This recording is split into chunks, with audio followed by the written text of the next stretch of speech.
O mga pre, 7:36 na. Dahil nga meron tayong pasok bukas mga pre. Ako yung nagluto ng kaldereta mga pre. Ayan o. 2 kilong kalderetang baka. Talagang pinalambot ko mga pre para makain ng mga bata. Naka low fire siya mga pre.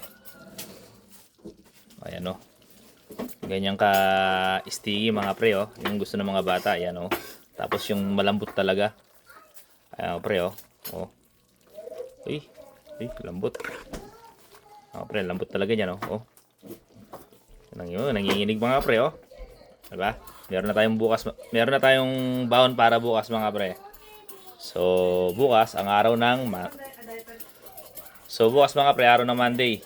Kaya abang meron pang oras mga pre, magluto ka pa oh. Mag-aalas 8 pa lang. Okay? Kain tayo ng kaldereta bukas. Ito yung bawang ko bukas ha. Ayos niya. Kalambot. Kalambot mga pre. Kalderetang baka.